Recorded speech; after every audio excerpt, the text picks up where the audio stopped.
The phone buzzed on the kitchen counter, its screen flaring to life in the dim light, casting jagged shadows across the half-eaten dinner plates. My heart lurched, a sickening thud against my ribs, as I saw her name, Clara, flash across the notification. Not now. Not tonight. Sarah's fork froze midair, her eyes narrowing as she clocked the phone's glow. "Who's that?" she asked, her voice a blade wrapped in silk, sharp enough to cut but soft enough to pretend it didn't mean to. I forced a smile, my pulse hammering in my throat. "Just work," I lied, sliding the phone face down. Her gaze lingered, heavy with unspoken accusations, and I knew she was going to check my phone tonight. The air in our small apartment felt thick, like it was holding its breath.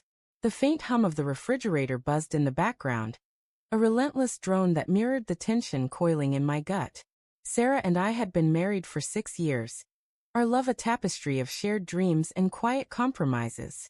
But lately, the threads were fraying. Her late nights at the office, her sudden silences, the way she'd flinch when I touched her, it all gnawed at me, planting seeds of doubt I couldn't uproot. I wasn't proud of what I'd done, but Clara had been a fleeting escape, a reckless spark in the dark. A mistake. One I swore I'd buried. "You've been distant," Sarah said, setting her fork down with deliberate care.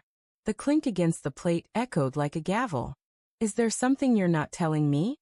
Her green eyes, once warm like summer fields, now glinted with suspicion. I swallowed, my mouth dry as sandpaper. "I'm just stressed," I said, the words tasting like ash. "Work's been brutal." She nodded, but her lips pressed into a thin line, unconvinced. The clock on the wall ticked louder, each second a countdown to the moment she'd reach for my phone. I'd met Clara 3 months ago at a conference, her laughter bright and unguarded, a stark contrast to the heavy silences at home. Our conversations started innocently, shared coffee breaks, industry gossip, but soon they spilled into late-night texts, her words a lifeline in the loneliness I hadn't admitted to myself. I told myself it was harmless, a flirtation, not a betrayal. But the late-night calls, the whispered confessions, the stolen kiss in a hotel bar, they'd crossed a line I couldn't uncross. I'd ended it 2 weeks ago, deleted her number, blocked her on everything. But that notification tonight? It meant Clara wasn't done with me. Sarah stood, her chair scraping against the hardwood floor, a sound that grated against my nerves. "I'm going to take a shower," she said, her tone flat but her eyes searching mine for cracks. I nodded, my fingers twitching toward the phone as she disappeared down the hall. The water hissed to life in the bathroom, a distant roar that gave me a narrow window. I grabbed the phone, my hands trembling as I unlocked it. Clara's message glowed like a warning. "I miss you. Why are you ignoring me?" My stomach churned. I deleted the text, my thumb hovering over the block button again, but a flicker of guilt stopped me. What if Sarah saw this? What if she already suspected? The apartment felt smaller now, the walls pressing in as the shower's hum filled the silence. I scrolled through my messages, deleting anything that could damn me. Every hey from Clara, every late-night reply I'd sent in a haze of weakness. My heart raced, each deletion a desperate attempt to erase my guilt. But the truth was a stain I couldn't scrub clean. I'd betrayed Sarah, not just with Clara but with the lies I'd told myself. That I deserved this, that Sarah's distance justified it. The weight of it crushed me, a mix of shame and fear that made my chest ache.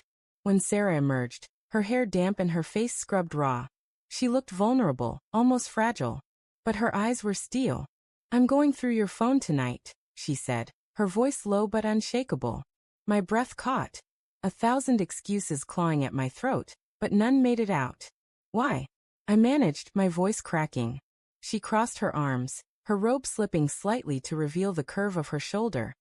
A sight that once filled me with warmth, now a reminder of what I'd risked. "Because I don't trust you anymore," she said, each word a dagger. "I see the way you guard that phone. The way you look at it when you think I'm not watching." The room spun, the edges blurring as her words sank in. I wanted to scream that I loved her, that I'd ended it, that I was trying to fix this. But the truth was a tangled mess, and every denial would only tighten the noose.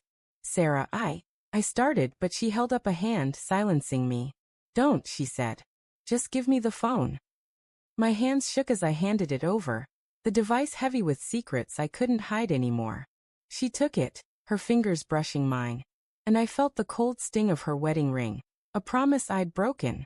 She sat on the couch, the phone's glow illuminating her face as she scrolled.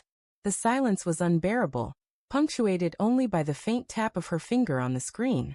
My mind raced, replaying every text, every call, every moment I thought I'd covered.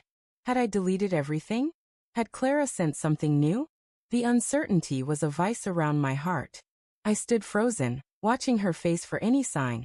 A flinch, a tear, a spark of rage. But she was unreadable, her expression a mask of focus that terrified me more than any outburst could. Minutes stretched into eternity. Then her breath hitched, a small, sharp sound that sliced through the quiet. She looked up, her eyes glistening with unshed tears. "Who's Clara?" she whispered, her voice breaking. My knees buckled, and I sank into a chair, the weight of my betrayal crashing down. "She's nobody," I stammered, but the lie was flimsy, crumbling under her gaze. Sarah's face twisted, a mix of pain and fury. "Nobody," she spat. "Then why is there a voicemail from her dated last night, saying she loves you?" The world tilted. A voicemail? I hadn't seen it, hadn't known. Clara must have called after I'd blocked her, her voice slipping through the cracks of my defenses. "Sarah, it's not what you think," I pleaded, but the words sounded hollow, even to me. She played the voicemail, and Clara's voice filled the room, soft and intimate, each word a nail in the coffin of our marriage. "I know you're trying to push me away, but I love you. I'm not giving up." Sarah's hand trembled as she set the phone down, her eyes locked on mine, searching for something, anything to salvage. "I ended it," I said, my voice raw. "I swear I ended it. It was a mistake, Sarah. I was lonely and you were gone." Her face crumpled, and for the first time, I saw the depth of her pain. Not just from my betrayal, but from the distance that had grown between us. "I was gone," she whispered. "I was working, trying to keep us afloat. And you found someone else?"